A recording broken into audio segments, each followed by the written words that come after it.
Integrity is the foundation of a successful life. You can have talent, you can have vision, you can have determination, but without integrity, you're not going to become everything that God created you to be. A person of integrity does the right thing, even when nobody is watching. Can you believe that? They don't play on the computer when the boss steps away.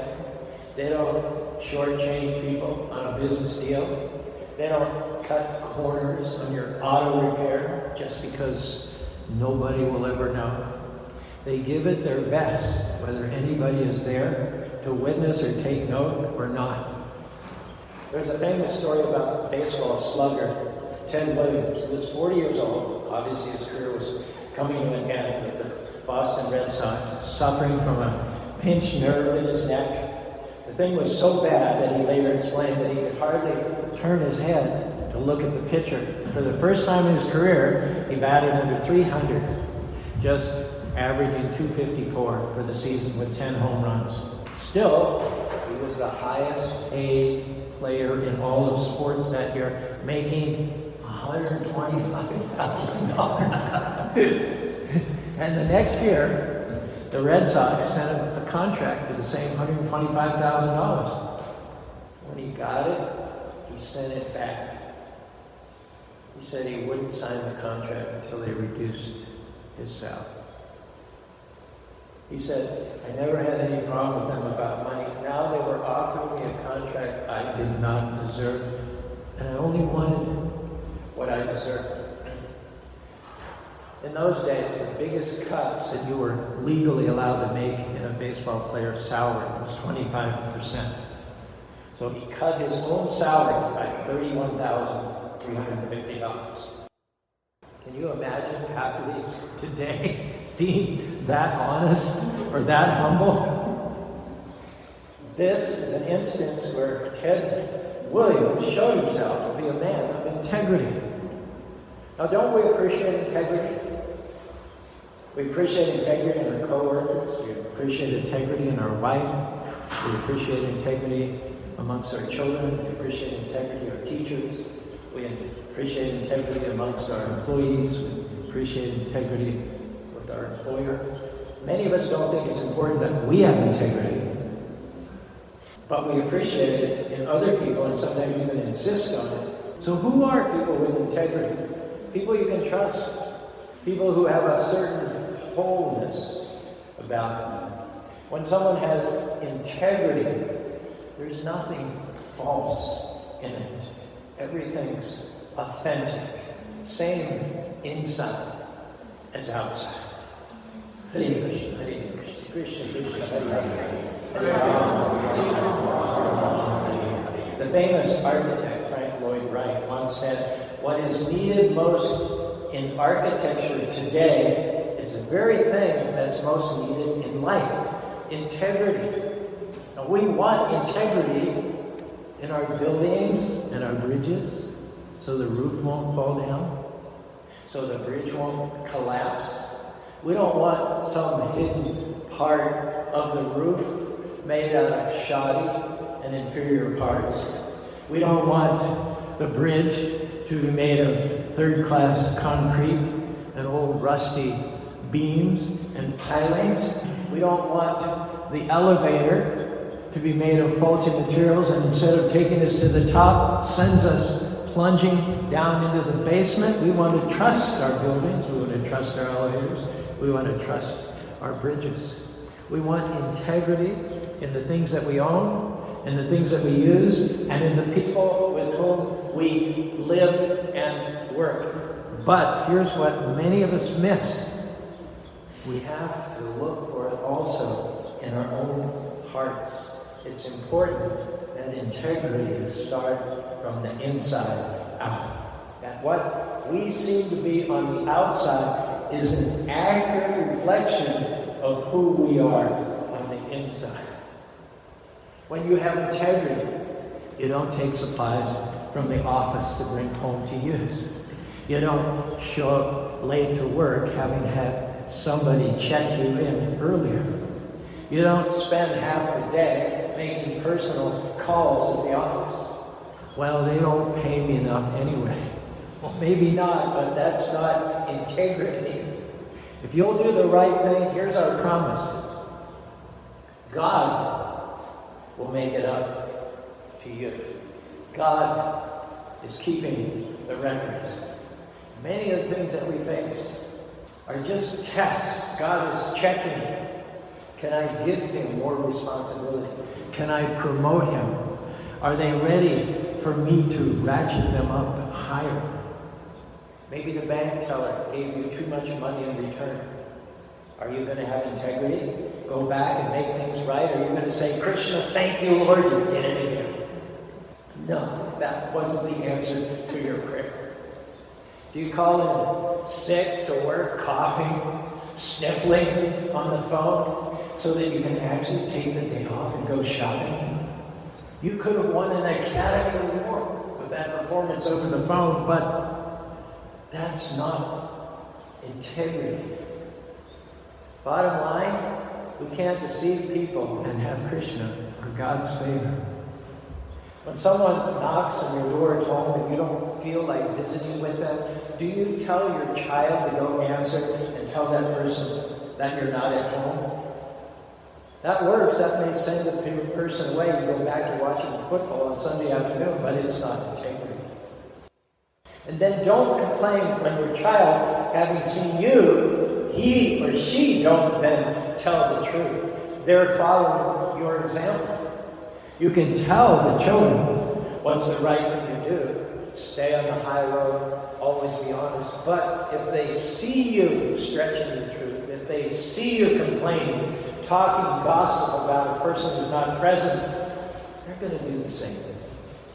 In the fourth round of the National Spelling Bee contest in Washington, D.C., Rosalie Elliott, an 11-year-old girl from South Carolina, was asked to spell the word avowal. In her soft Southern accent, she spelled it. But did she use, with her South Carolina accent, an A or an E for the next to last letter? The judges couldn't decide. They listened over and over and over again to recording playbacks, but they didn't know whether she would say E or A. Finally, the chief judge, whose name was John Lloyd, he put the question to the only person who knew the answer. Rosalie was the letter that you said, an A or an E. By then, she'd been surrounded by whispering young peers and co-spellers, so she knew at this point what the correct spelling of the word was. But without hesitating, she answered to the judge, I have misspelled that word. And she walked from the stage.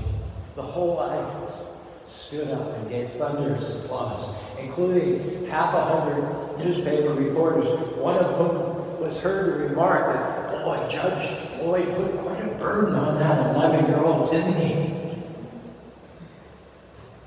Well, what I find interesting about all of this, isn't it a sign of the age that when we consider asking a 7th grader to tell the truth, when we consider asking a 7th grader not to lie for her personal advantage, that's putting a great burden on her?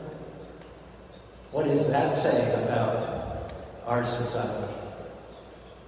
Because when you have integrity to tell the truth, you don't lie for temporary advantage. You keep your commitments. You don't buy things that you know you can't pay for. True. I'm stretching my faith. I'm taking the credit card to Nordstrom's and I'm stretching my faith, buying things even though I don't have the funds for them right now. Wait a minute. Hold on a second. First you stretch your faith, then you sign on the dotted line. Let Krishna bless you first, and then once you have the funds, then you go ahead and purchase. It's not integrity to make commitments that you know you're not going to be able to keep. In other words, don't promise people the moon when you know that you can't even get to the clouds. Don't write a check and then pray for 3 days hoping It will clear. Check your balance first. Be honest. Be trustworthy. Be a person of your word. What's the most valuable thing that each and every one of us have? The most valuable, more valuable than money, possessions. It's your reputation. Am I wrong? A good name, we've said, is worth more than vast wealth. You can have a lot of wealth and at the same time be looked down upon, being seen as shady, further. But when you're a person of integrity, people look at you and think that's a person that can trust. They always do the right thing. They're honest, they're fair. They don't talk to me one way and then talk to my friends behind my back another way. They're consistent. Can I tell you, your name, your reputation is too important to let it be tarnished by not having integrity. When Arjuna was thinking of taking a less than honorable course of action at the battlefield of Kurukshetra, Krishna was quick to remind him that for one who has been honored, dishonor is worse than death. Katiya shanti tevam sambhava chashatu madhava atarichate. Krishna said to Arjuna, Jatashi Gurumi Dhruva Chandra Mitashita Tajmana Priyate Natcham Sochnamarasi. For one who has taken birth, death is certain. And what many of us in this modern age are unaware of is that for one who is dead without Krishna consciousness, rebirth is certain. Therefore, Krishna says to Arjuna, discharge your duties with integrity. One should not fear death as much as one should fear dishonest dealings. Krishna says, one who is inclined towards dishonesty can never overcome the entanglement of samsara, birth, death, disease, and old age. When you consistently do the right thing, stay on the high road, that will take you much further than being dishonest, manipulated, trying to gain an unfair advantage. We can't turn in an exaggerated expense account and expect to be blessed. We can't be deceitful on our taxes and expect to have God's favor.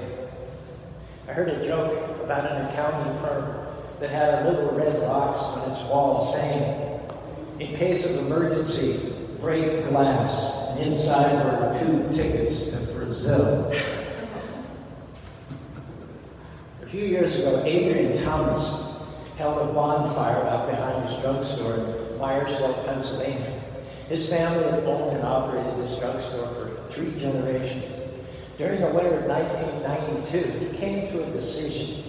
He'd seen too many of his friends die, their deaths being caused by lung cancer and heart disease. For 96 years, his family had sold tobacco products.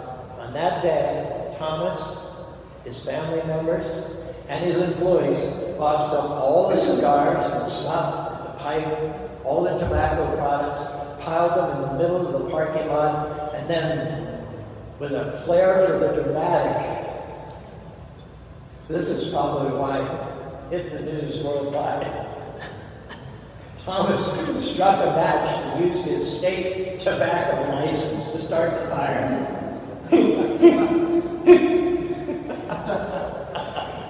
A crowd gathered, and he told the local media that he could no longer put profits ahead of the health of his customers. Now, that single event obviously didn't change the smoking habits of society, and I'm sure other stores absorbed the profits that he lost. But his was not a decision based on economics. Thomas was responding from his own sense of integrity. There's a lot in this Kali age of materialism and hypocrisy that we can get by with, we can get away with, we can hide, we can exaggerate. But anything we gain without integrity, it will not be as good as it could have been. Better to be truthful and have less. Better be truthful and have God's favor take you further, farther. And isn't it a fact that too often we're letting little compromises, cutting little corners, is keeping us from the big things that Krishna has in store for us. Instead of thinking how I can just step over that line, just get away with it, nobody's looking, nobody will know. Our message today is try a different approach. Why don't you see how far behind the line you can stay? Ask yourself, what's the right thing to do? If I was standing before God, what would my decision be? The bottom line is that the more integrity you have, the more the Krishna of God will bless you. For a person of integrity, they make decisions that honor God. Will the reading of this book honor God? Will the eating of this food honor God? Will the watching of this video honor God? And most importantly, will these friends, will my inner circle of friends honor God?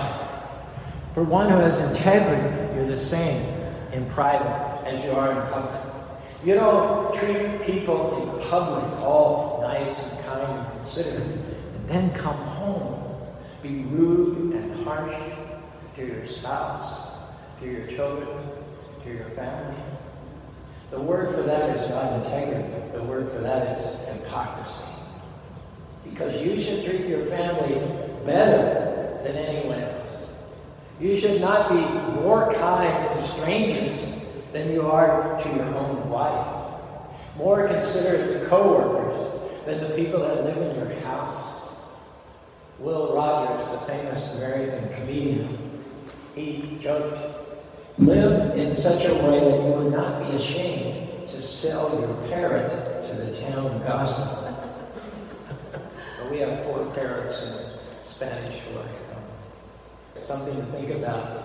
Many people would be scared if what they saw in the mirror was not their faces, but reflected back at them in the mirror was their character. Scary. On church or in the temple, in the synagogue, on Sunday, or in our case, Saturday night, someone comes up and says, Hare Krishna, glad you could come. Great to see you. They'll wave, they'll be big, friendly, they'll slap you on the back. But that same person, Monday morning, you cut them off in traffic, they'll wave. Yeah, it's called the one-finger wave. Being one way on Sunday and another way on Monday, that's two-faced. That's a pretender. Now, we're not asking people to be perfect, but we're asking you to be real. You'll never change for the better if you don't first acknowledge the areas in which you're putting out there a false version of yourself. The next time you're tempted to switch over to the pretend you, the compromising you, the dishonest you, our encouragement is put your foot down and say, no, I'm not going there. No, that's not who I am. That's an imitation. God created me in His image as kind, loving, honest, trustworthy, calm, consistent. And can I tell you that if you talk to yourself that way long enough, if you have integrity, honesty with yourself, you will become consistent. You will become the same person on Monday as you were on Sunday. The same at work as you are at home. Hare Krishna, Hare Krishna, Krishna Krishna, Hare Hare. Sometimes we hear people say, God is watching you. Don't take that as a negative. Take that as a positive. Instead of thinking, oh, I'm going to get caught, I'm in trouble, take that as a challenge. God is watching to you to see when He can promote you. Waiting to see that when you pass these tests, He can take you to the next level. I wonder how much higher each and every one of us could go. How much favor and promotion we'd see if we just deal with these areas straightforwardly that are holding us back. If you value God's blessing in your life, you have to have high standards. Something you're not sure about, something that's a little confusing, something you don't entirely feel good about. Here's a good rule of thumb. If you have to talk yourself into it, if you have to make excuses as to why it's okay, it's not worth it. Don't do it. You'll never go wrong by taking the high road. You're proving to God that He can trust you, that you'll go the extra mile to do what's right, that you'll pay a price to become everything you were created to be. If it was easy, anybody could do it. It takes people who have a made-up mind.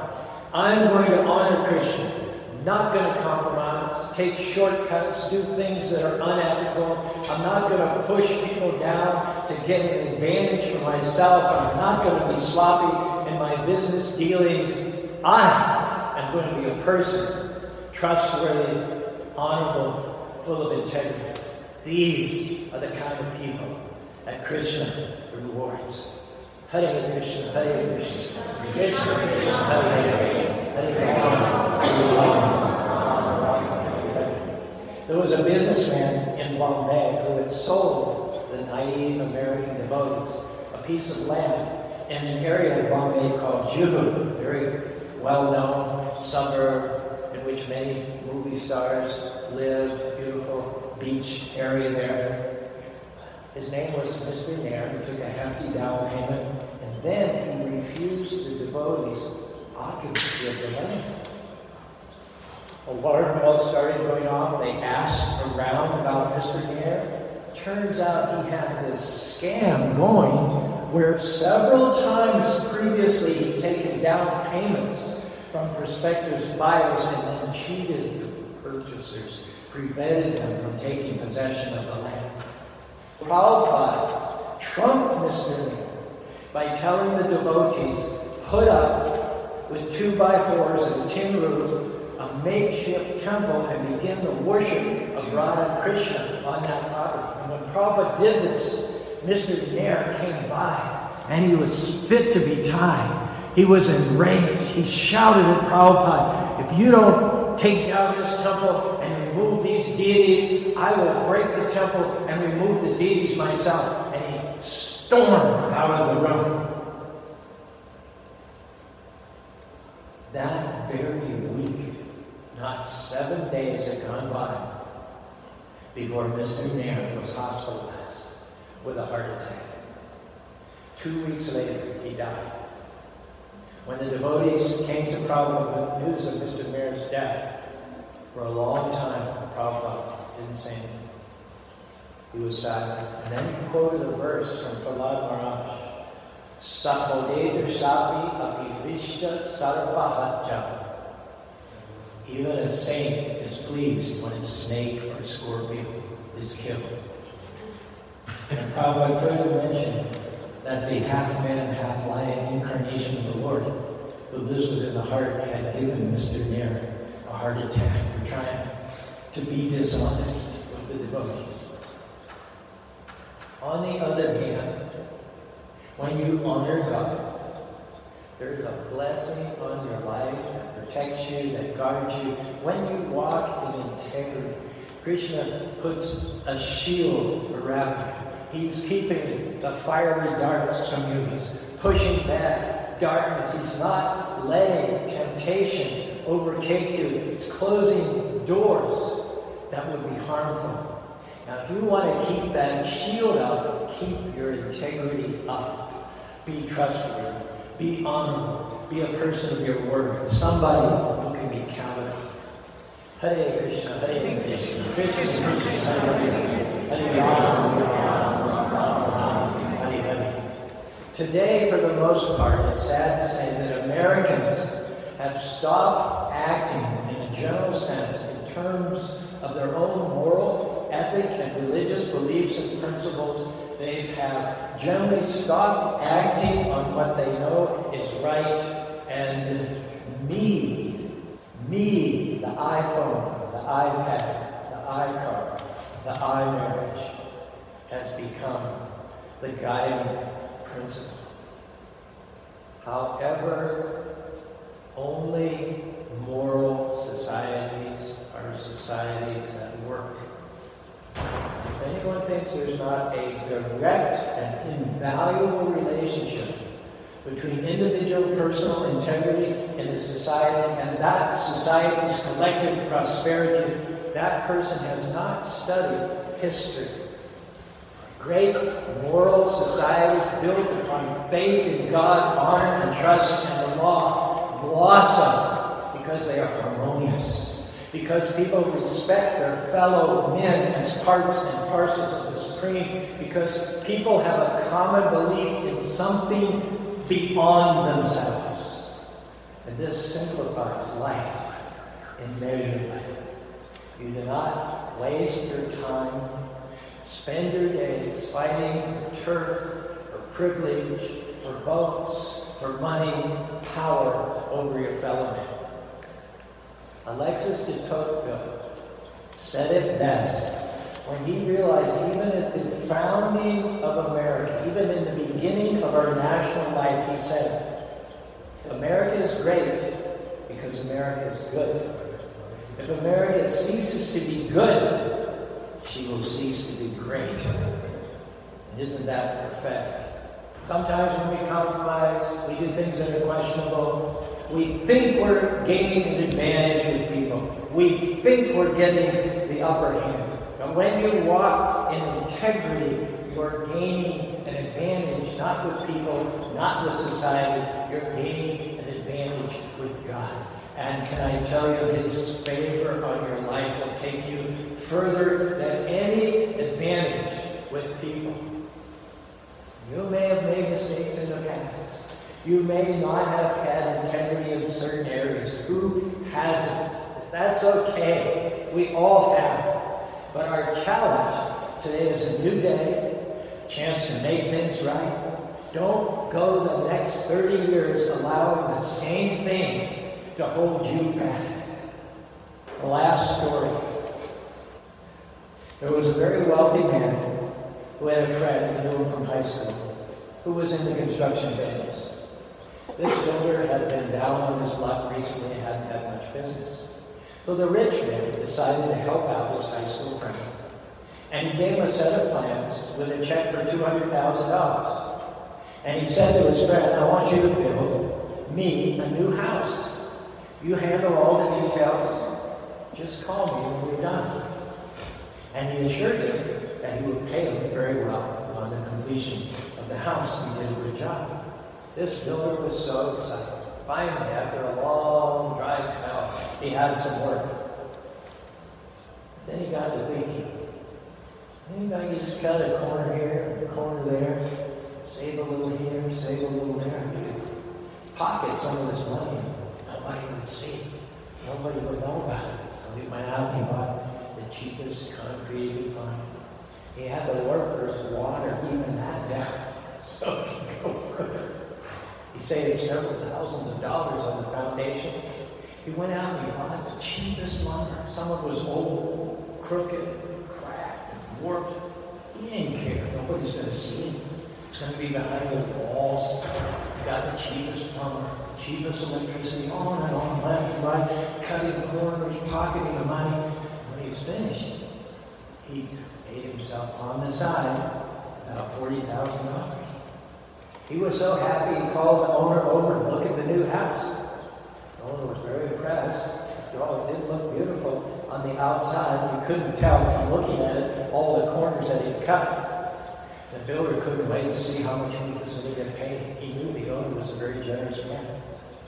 The owner said, you know, my friend, I really don't need a new house. I already have a beautiful house. Just wanted to help you out. So instead of paying you for building this house, instead of paying you for building this house, I'm handing you the keys. Congratulations. You just built your own house. The builder, of course, nearly passed out. He thought, if I had known it was going to be mine, I'd have built it a whole lot better. In the same way, we may not realize it, that each and every one of us is building our own house. You can cut corners here, compromise there, think it's not hurting anyone, but it is hurting someone. It's hurting yourself. And everything may look fine on the outside, but that's not what matters. What matters is what's happening on the inside. Are you watering down your foundation? Are you not being trustworthy in your commitments? Are you slacking off at the office? What kind of materials are you putting in your house? Hare Krishna, Hare Krishna, Krishna Krishna, Hare Hare. We're asking you tonight as devotees of Krishna to be people of integrity. We're asking you to do the right thing even when nobody will know, when nobody is watching. We're asking you not to let small things keep you from the big destiny that Krishna has in store. We're asking you to start passing the test. Be honorable, trustworthy, be a person of your word. If you do this, Krishna's going to have a shield around you. He's going to keep you from making major mistakes. You're not only going to be protected, but you're going to see promotion, good breaks, new levels. You're going to see the fullness of your destiny in this life. Next life, you're going to go back to home, back to God. If that sounds good to you, I invite you to raise your hands along with me, and let's all say loudly together, Hare Krishna, Hare Krishna, Krishna Krishna, Hare Hare, Hare Rama, Hare Rama, Rama Rama, Hare Hare. Thank you, I appreciate all of